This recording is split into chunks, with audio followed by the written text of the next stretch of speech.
जय हिंद दोस्तों, आप सभी कैसे हैं। मैं आशा करता हूँ सभी अच्छे होंगे और अपनी तैयारी बेहतरीन कर रहे होंगे।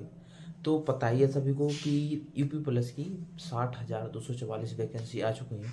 तो उसमें पता नहीं होगा, बहुत सारे लोगों को एक चीज़ की जानकारी नहीं होती। जैसे पता तो वैकेंसी का तो पता है सबको क्या क्या है, लेकिन डॉक्यूमेंट के बारे में जानकारी नहीं होती कि डॉक्यूमेंट हमें कब के चाहिए, कौन कौन से डॉक्यूमेंट चाहिए।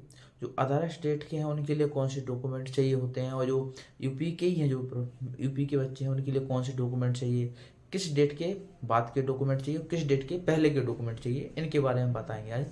मतलब कौन कौन सी डॉक्यूमेंट चाहिए और कौन सी एज है, क्या मतलब एज होने वाली है, किस किस के लिए कौन कौन सी एज, उसके बारे में बात करेंगे कि एज किसको रिलैक्सेशन दिया है, किसको नहीं दिया गया है। जो तो नॉर्मली सबको मिलता ही मिलता है, उसके बारे में बात करेंगे। ठीक है, हम बात करते हैं पहले सर्टिफिकेट की। पहले पहले कौन से सर्टिफिकेट चाहिए आपको, दो। एक तो पता है सबको यूपी पुलिस कितने बेस पे है, कौन से बेस पे है, 12th बेस पे यूपी पुलिस का कांस्टेबल का एग्जाम होता है। तो 12th बेस पे एग्जाम होता है, तो आपको 12th पास करनी होगी। मतलब कि इस डेट से पहले आपके 12th सर्टिफिकेट हो, सीधी सीधी बात। जब आपके फार्म भरे जा रहे हैं ना, इस डेट के पहले आपके 12th सर्टिफिकेट होना चाहिए, 10th और 12th के सर्टिफिकेट। यानी सीधी सीधी बात करें तो फर्स्ट एजुकेशन सर्टिफिकेट।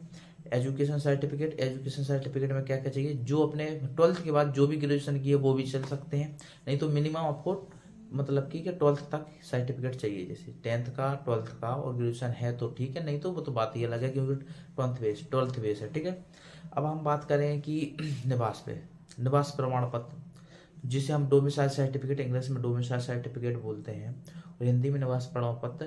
तो निवास प्रमाण पत्र जो यूपी के ही बच्चे हैं उनके लिए निवास प्रमाण पत्र चाहिए। जो अदर स्टेट के बच्चे हैं उनको निवास प्रमाण पत्र की कोई आवश्यकता नहीं होती।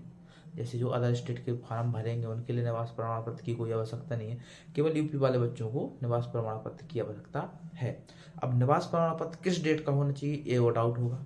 देखो, नोटिफिकेशन में इसमें किस कोई डेट मेंशन नहीं है। आपका पुराना भी निवास प्रमाण पत्र चलेगा, नया भी निवास प्रमाण पत्र चलेगा।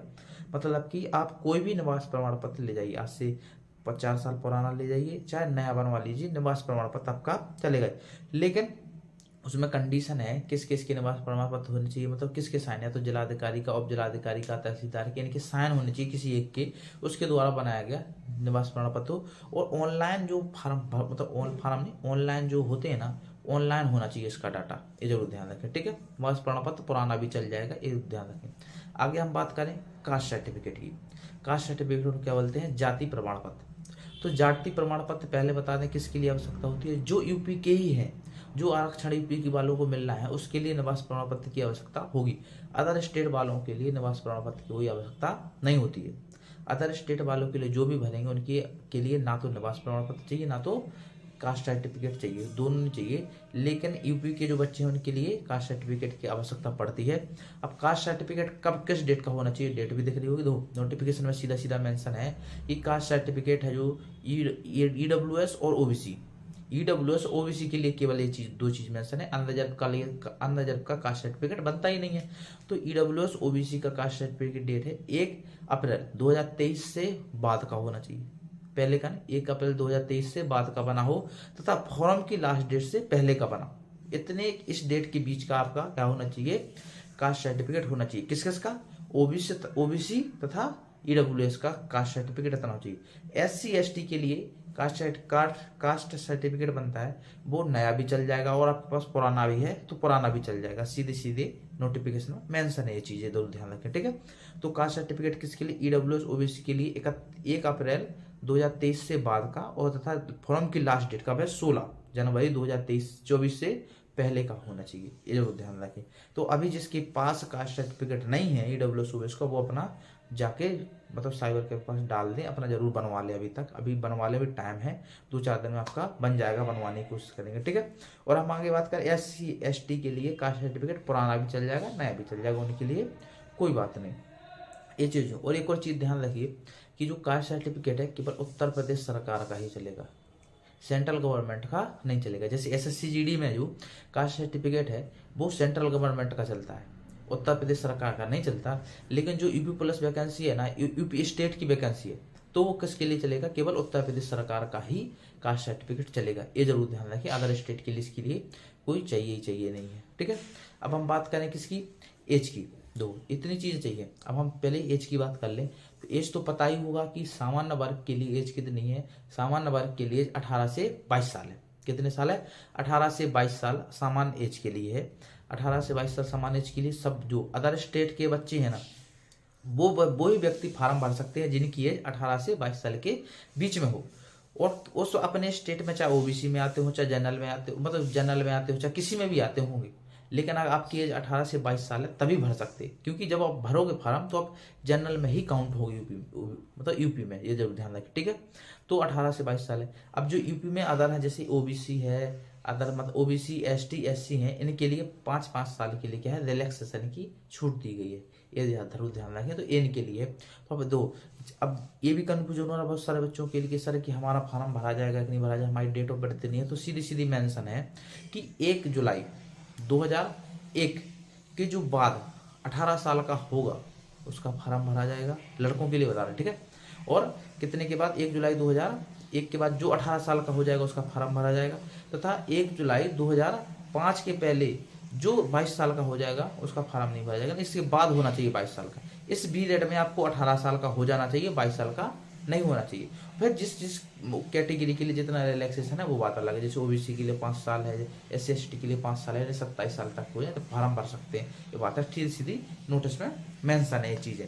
अब हम बात करें कि जो आपके डॉक्यूमेंट हैं, डॉक्यूमेंट में नेम कैसा होना चाहिए, कौन सा होना चाहिए। आप डॉक्यूमेंट कभी भी फार्म भरते हैं ना, तो आपके जो डॉक्यूमेंट हैं उसी के अनुसार नाम भरवाइए, हर डिटेल भरवाइए जो आपके डॉक्यूमेंट में है, क्योंकि जो डॉक्यूमेंट है वही फार्म में होना चाहिए। एक चीज जरूर ध्यान रखें, नेम और गैप हर चीज सेम होना चाहिए। अगर नहीं होगी तो आपको बाहर कर दिया जाएगा सीधे सीधे डॉक्यूमेंट वेरिफिकेशन के समय। तो जो आपके डॉक्यूमेंट है, डॉक्यूमेंट में भी एक सा नेम होना चाहिए, जो नेम डॉक्यूमेंट है वही नेम आपके फार्म में होना चाहिए, वही डिटेल फार्म में होना चाहिए, ये जरूर ध्यान रखें। तो बराबर में अपनी डिटेल बराबर में भरें, मतलब सही भरें उसमें डिटेल, ठीक है।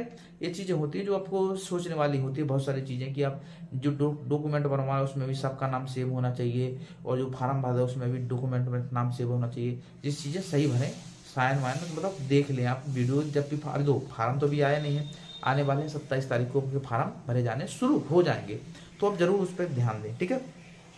अब 1-2 चीज़ें और रह जाती हैं, जो भी बहुत सारी चीज़ें हैं। देखो कि जो जैसे लड़कियां हैं ना, लड़कियों के लिए पता है 18 से 25 साल की एज दी गई है। उनके लिए एक और बात है कि उनके लिए जो सर्टिफिकेट होता है, निवास प्रमाण पत्र होता है, निवास प्रमाण पत्र उनके जिन लड़कियों की शादी हो चुकी है उनके बारे में बात करते हैं। जिनकी शादी नहीं हो उनके लिए तो कोई दिक्कत नहीं, वो अपने पिता के नाम से ही निवास प्रमाण पत्र बनवाएंगी।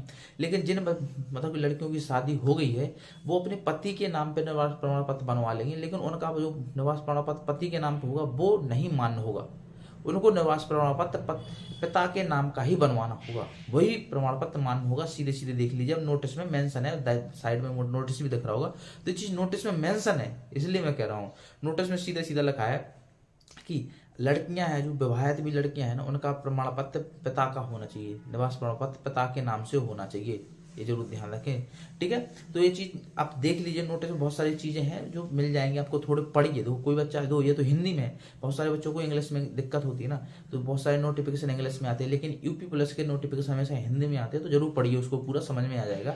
तो दो ये चीज जानकारी की थी, मैंने बता दी कि लड़कियों के लिए दिक्कत हो सकती है, ठीक है। स्वतंत्रता सेनानी वाले भी अपने अपने पढ़ लीजिए क्या क्या दिक्कत होती है, मतलब उनको पता होगा कि 3 साल के लिए मतलब स्वतंत्रता सेनानी, और स्वतंत्रता सेनानी तो ठीक है, जैसे एक्स सर्विसमैन होते हैं उनके लिए 3 साल, जब आपने जॉब छोड़ दी वहां से आप बन गया एक्स सर्विस में, तो 3 साल के अंदर अंदर आप फॉर्म भर सकते, 3 साल हो गए तो फॉर्म नहीं भर सकते, ये जरूर ध्यान रखें, ठीक है।